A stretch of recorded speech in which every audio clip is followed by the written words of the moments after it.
The EVE Vanguard Groundbreak playtest is over, and now the dust has settled, I thought it would be a good idea to review the update and the direction CCP are heading with Vanguard.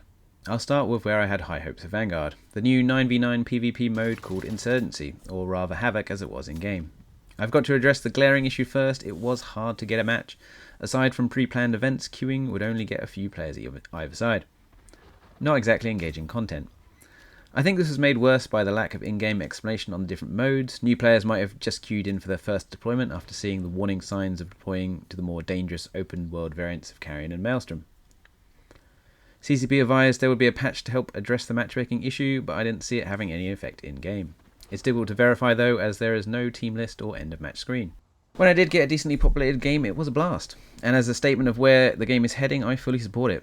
But it does remind me of how early on we are in development, and how much they need to add to get the game to the level Dust was. If you're like me and clamouring for that Dust 2.0 experience, then you're in for a long wait. The outcome of each match directly contributed to the corruption or suppression generated in EVE Online, but as a Vanguard player with no skin in the game as it were for pirate insurgencies, I had little reason to pick one side over the other.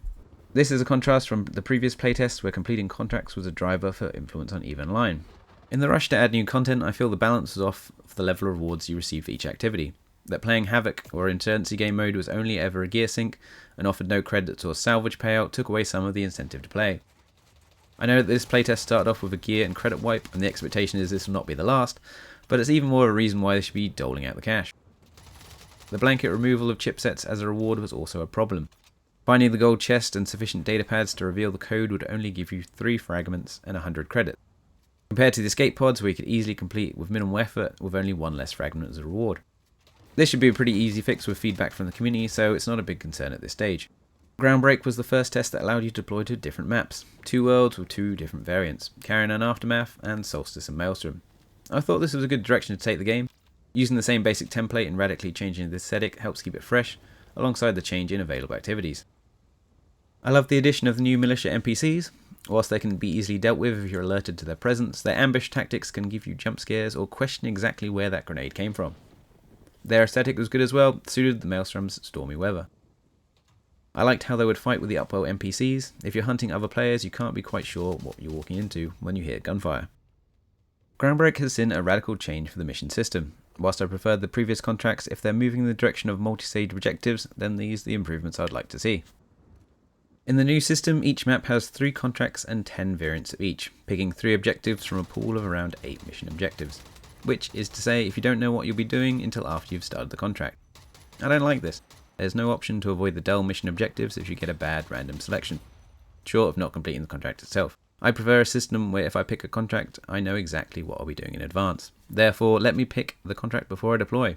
Groundbreak allows you to bring in items to your first deployment. Knowing you'll need Nova chargers or relay jacks before you deploy would be very useful, so you can outfit yourself for the contract. The move to multi-stage contracts doesn't fit when the objectives seem unrelated. I would have preferred if they had natural progression. For example, if you take the core mission from First Strike and apply it to the new system, you can have Objective 1, kill 10 NPCs, this would be securing the site. Objective 2, activate the power relays. Objective 3, deploy the broadcast node. Some contracts might need to be completed in a specific order, but for the example I've given, it would work in any combination.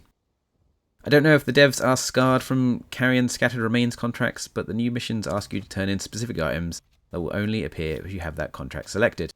For example, mineral samples and neuro interfaces. You can clear 10 cache panels as you loot across the map, but if you then select the mission resource contract assurance, you'll need to do the exact same thing again if you want to complete it. This may be a personal preference, but I felt like running around the map moving things from point A to point B were way more than in earlier playtests. Previously I could select Scattered Remains if I had a lot of electronic parts, or blue boxing with energy cells. Now whatever mission I select, I'll need to get all the resources from scratch. This is a minor gripe, but squads are still getting paid 3 times the amount for the same amount of work. Change the description to, for example, 3 times 250 credits, or 2 times 375 credits, or, single 750 credit payout if you're doing it solo. This playtest was the first to add the option to extract from what previously would have been called the red line, that is, the outskirts of the map. In its current form, I'm not a fan. It represents a way to extract that is far too easy, and mean players are much less likely to lose their equipped chipsets. Provided that players have 1 remaining clone, they can always respawn and just simply run to the red line. One idea that has been hinted at is different tiers of extraction. Whilst this will not solve the previous problem, If using the red line had penalties, such as only extracting your chipsets and not your carried equipment, then I'd be more supportive. Groundbreak has also reduced the extraction beacon timer required. Again, I think these are making extraction too easy. Part of the fun is trying to rush a squad when you see a beacon, and it's already hard enough with a deployable shield. I'll be keen to see this reverted for the next test. The new deployable radial menu was clunky. Whilst a shift to a radial is necessary given the amount of deployables, but it was not a smooth first pass. The options seemed far too distant from the centre, and therefore required a lot of mouse movement. You could only have one option mapped to F at a time. They need a dedicated grenade key. And you could only select items actually in your inventory. If you were crafting a shield, you were out of luck until it was actually finished. I didn't know how to categorize this, but there were some additional minor changes that I'm going to group together here.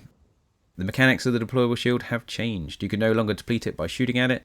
This was a bad change. It reduced the options for counterplay in my opinion. In addition, not being able to loot inside a shield was a problem, especially for a game that only reveals who you've killed through their loot box. I'm not sure if this was an attempt to stop players deploying an extraction beacon within a shield, but that doesn't make much sense since you can simply place the beacon first anyway. Being able to throw deployables was very handy. The option to quickly chuck a deployable shield saved me many times, definitely overpowered if not many players know about this option. Manufacturing was a big addition to this playtest, but honestly I didn't engage with it much. Two main reasons for this: there was no incentive to level up your gear when there's no outlet for it. The Havoc Insurgency mode was just not active enough, and stomping new players in the extraction maps didn't appeal to me. The second reason is that there's no market to sell to. Soon enough your inventory is overflowing, and a lot of the stuff you're looting just ends up in the bin. So, what is my conclusion on the Groundbreak playtest? Solid progress with additional content, the highlights being the new map variants and NPCs. But Vanguard is still suffering from being so early in development. For certain players, the lack of gameplay loop will mean they don't see the appeal. My main interest, the Havoc or Insurgency mode, shows promise, but they'll need some refinement to the matchmaking for the next test if they want to impress other players. So, there you have it. What was your experience with the Groundbreak playtest?